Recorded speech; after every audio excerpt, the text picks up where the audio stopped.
भगवान सत्य संकल्प हैं, उनके संकल्प से अनंतानंत ब्रह्मांडों का संहार हो जाता है, तो क्या उनके संकल्प मात्र से असुरों का संहार संभव नहीं होगा? श्रीमद् वाल्मीकि रामायण में भगवान ने जब विभीषण को शरण में लिया तो इस बात से बानर राज सुग्रीव जी बड़े क्षुब्ध हो गए।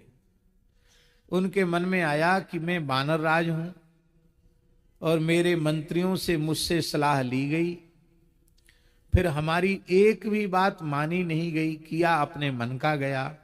तो जब अपने मन का ही इन्हें करना था तो हमसे पूछने की क्या आवश्यकता थी? हम विरोध कर रहे होते कि नहीं तो बात अलग थी। हमसे पूछा भी पर हमारी बात मानी भी नहीं। यह तो सबके बीच में मेरा घोर अपमान हुआ, तिरस्कार हुआ, और अभी तो युद्ध हुआ ही नहीं। अरे युद्ध की बात तो जाने दीजिए, अभी सबसे पहली समस्या है कि इतनी बड़ी बानरी सेना लेकर समुद्र पार करके लंका कैसे पहुंचा जाए, यह बहुत बड़ी समस्या है। इस समस्या का भी समाधान नहीं हुआ और शत्रु के भाई विभीषण को इन्होंने शरण में लेने की आज्ञा कर दी।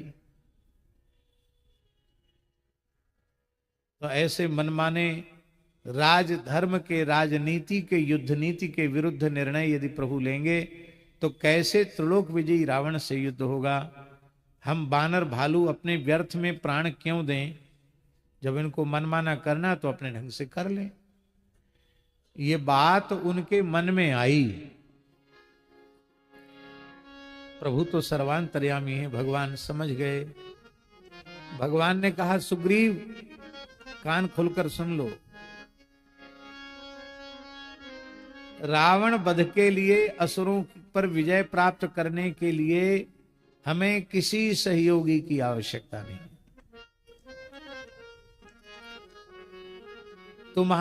तुम्हारी सेना की आवश्यकता नहीं, लक्ष्मण जी की भी आवश्यकता नहीं।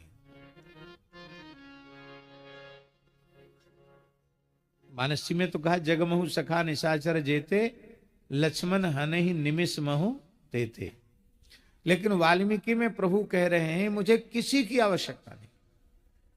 चलो लक्ष्मण जी की भी ना होगी तो धनुष्वाण की तो होगी।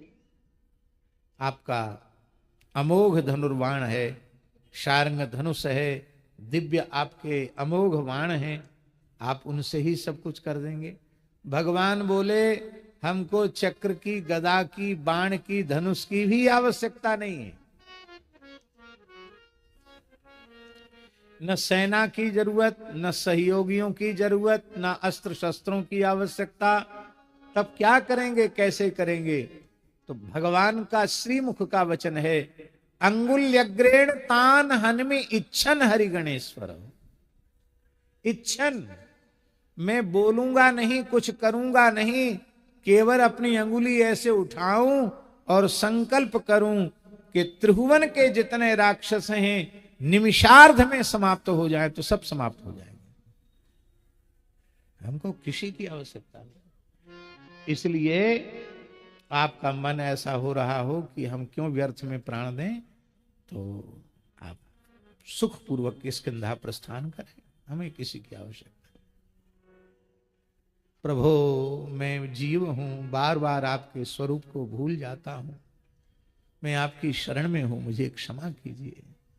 आप हम सबको यश देने के लिए, हम सबको कृतार्थ करने के लिए अपनी रणलीला में सम्मिलित कर रहे हैं।